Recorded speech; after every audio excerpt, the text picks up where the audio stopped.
Hello dear students, in this video we are going to know about quantity of the water.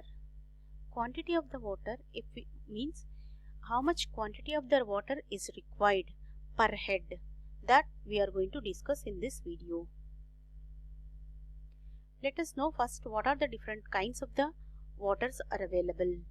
If the water is taste to drink and aesthetically pure in color with the naked eye, then that water you call it as a palatable water. If the water is having the properties of both wholesome and palatable water, that water can be called as a potable water. If water is unfit for the drinking and unfit for the domestic use, that water will be calling as a polluted water. If the pathogens are available in the water, we call it as a contaminated water.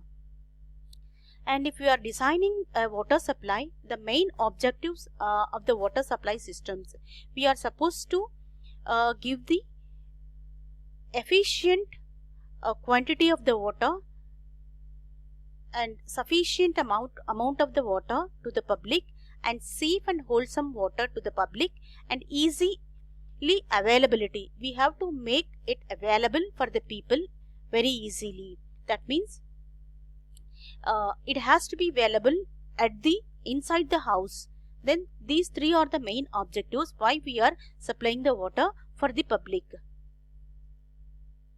And requirements, what are the requirements for the estimation of the water?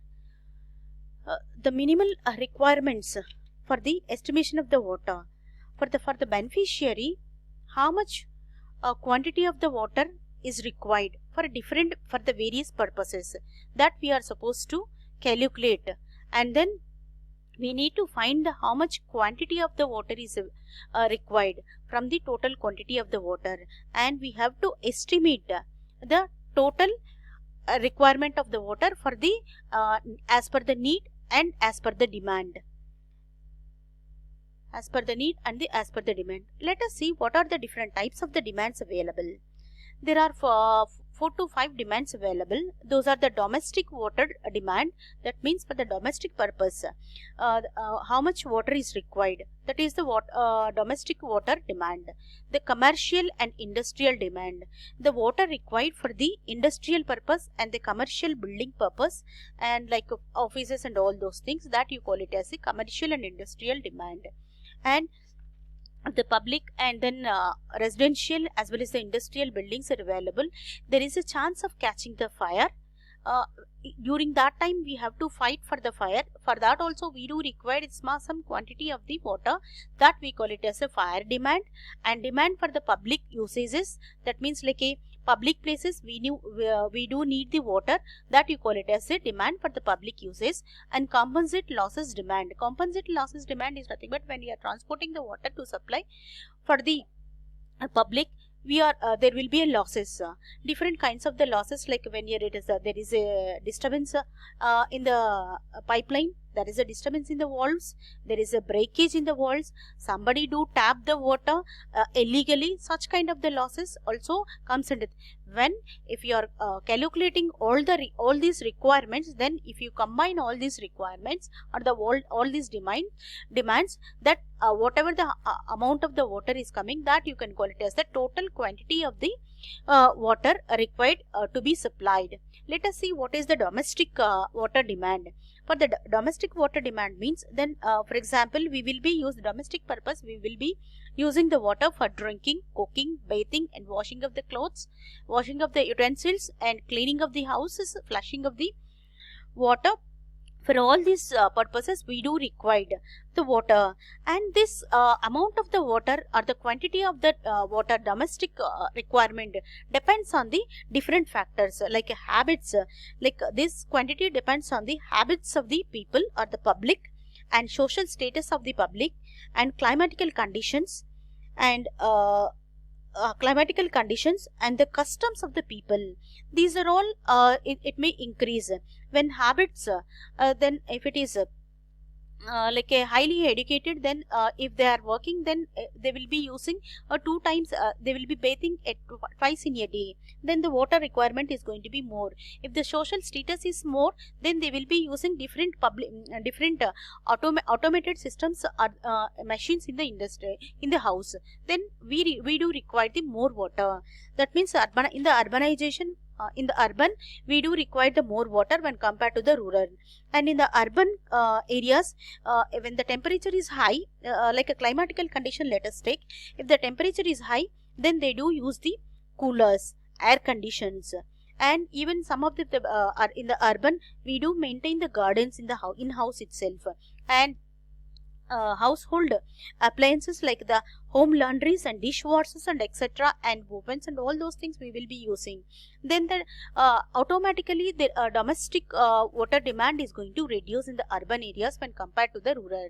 And the average, the middle class level, if you think, then as per the Indian standards, the domestic water demand is 135 liters per person per day.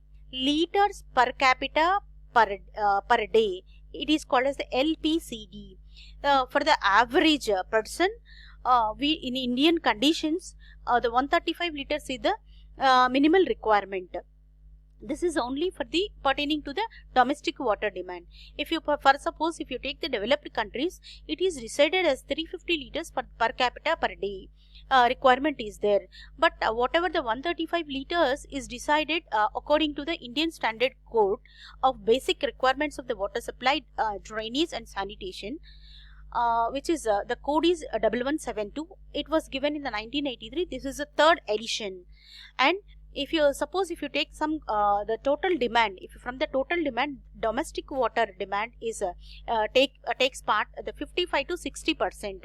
If the 100% of the water is required, means then out of it 55 to 60% is the domestic water demand is available as per the Indian conditions only.